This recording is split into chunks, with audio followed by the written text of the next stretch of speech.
This is Houston Newsmakers Extra. I'm talking with Tu Nguyen, who is a National Director of OCA rather. We've been talking about a lot of the efforts that your organization has been making.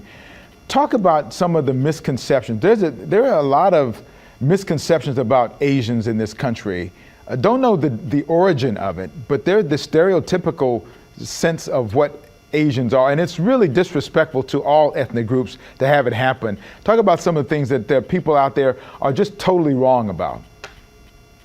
Yeah, I mean, one of the main reasons we're seeing why anti-Asian hate incidences are being underreported, and why, in the past 12 months, when we've seen this uptick in anti-Asian hate, that we haven't been taken seriously, and no one's really taken legislative effort to put a stop to it. And that's because there's this myth, this model minority myth that, Asian Americans and Pacific Islanders, just stay quiet, keep our head down, we're successful. It gets even to a dangerous level of like, oh, Asians are sort of like white adjacent because, they have these privileges. And those are all not true. It's all part of this model minority myth that honestly was created to pit Asian Americans as an ethnic group against other communities of color, specifically Black and Brown communities, and pitting them as this model minority. And that's really a myth, because we see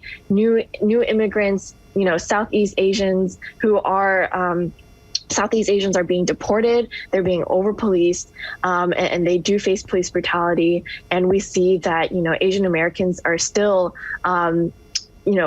underpaid and compared to within our ethnic group, different disparities. And so it's a dangerous rhetoric that is going around and not helping the cause for fighting against anti-Asian hate, or not helping the cause in building solidarity, honestly. When you talk about the goal, a lot of it was to pit ethnic groups against each other. And you and I spoke about this earlier, about how civil rights are civil rights, period.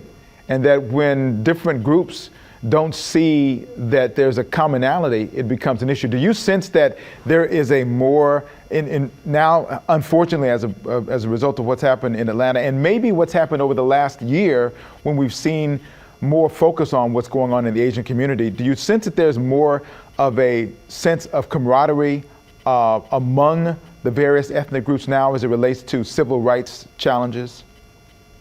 For sure. I think, as unfortunate as these incidences and tragedies are, it's really galvanized the Asian American community to come together and really see that, our civil rights are tied to the civil rights of the Black community. And, for those who previously were, apathetic or not sure about, where they should stand, it's quite apparent now that we all need to stand together and fight for our civil rights together, and fight for equity and fight against white supremacy and hate together. I recently saw where two congresswomen, Asian congresswomen, said, you know what? We don't see enough in the cabinet of President Biden, and until we see more nominees who reflect us, we're not going to vote to approve. That was a pretty big, bold stance to take. Talk about that and what it means for your community. Absolutely. I think, the Biden administration campaigned on equity and diversity and inclusion. And so it's really unfortunate to see that in all of the administrations before this one, we have seen an Asian American represented in the cabinet. And so for there to be none this time around, that is honestly, kind of a slap to the face to the Asian American community, when we've shown that we are a political power, a voting bloc to not be taken seriously. And also, we've been sending letters to the White House, to the administration. We've had, national coalitions have put together a list of recommendations. So they don't have, it's not like they don't have choices. And so we do need something as bold as what Senator Hirono and it slips my mind who else, but the two senators. Yeah, both of them. We need that stronger statement. Mm-hmm. Thank you so much. It is interesting, and it just brings to the forefront the need for this country to focus on all of us, not just a few. Thank you for what your organization is doing and for being a part of this program. Thank you. Thank you for having me. For those watching Houston Newsmakers Extra, your opportunity to share this with everybody you know.